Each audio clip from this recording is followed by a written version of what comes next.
En août 1988, il y a 25 ans, le Burundi connaissait un massacre sans précédent, Ntagara. Près de 150 000 Barundi-Hutus avaient été massacrés, subissant en quelques semaines la fougue du dictateur Emma Pierre Buyoya. Le gouvernement du dictateur Buyoya d'alors, dont Cyprien Mbonimpa, admettait la mort de 5 000 citoyens ou plus.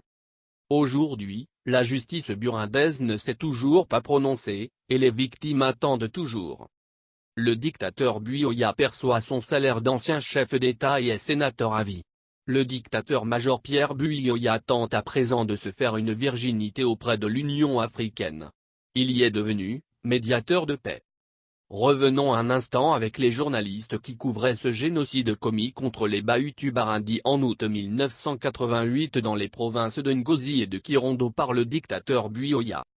Entre le 20 et le 21 août 1988, la journaliste belge de la Libre Belgique, Madame Marie-France Cros, révèle au monde l'horreur que venait de vivre la Burundi, du napalm contre des paysans. C'est ce qu'affirme l'opposition Hutu, qui parle de 20 000 morts.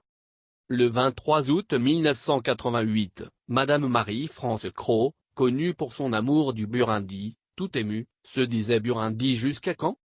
Jean-Paul Colette, journaliste du quotidien belge Le Soir, le 24 août 1988, mettait les faits sur table, moins les Hutus fuient la folie des Tutsis, des récits et des chiffres hallucinants.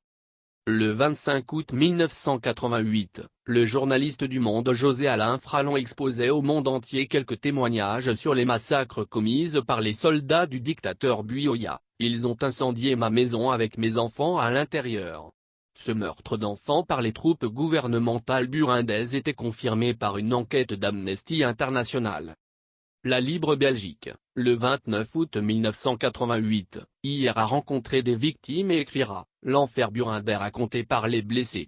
Grenades à gaz, mitraillades, coups de baïonnette, les armes du massacre. Au 30 août 1988, Le Monde expliquait: le Burundi s'emploie à dédouaner son armée.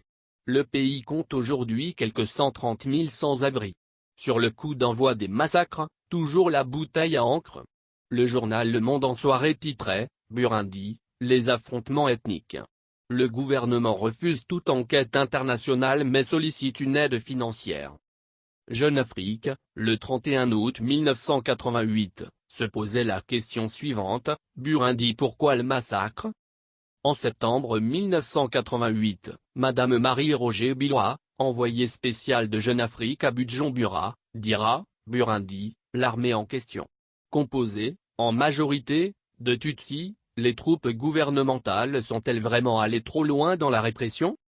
Au Burundi, depuis 1965 et l'instauration de la République en 1966, jusqu'en 2003, fin de la guerre civile, les Barundis ont vécu un des régimes dictatoriaux des plus sanglants que le monde ait connu au XXe siècle. La dictature des Bahima Barundi, Mikombero, Buyoya, et Bagaza, a fait près de 2,5 millions de victimes parmi les Hutus Barundi, dont des Batutsi et des Baganwa.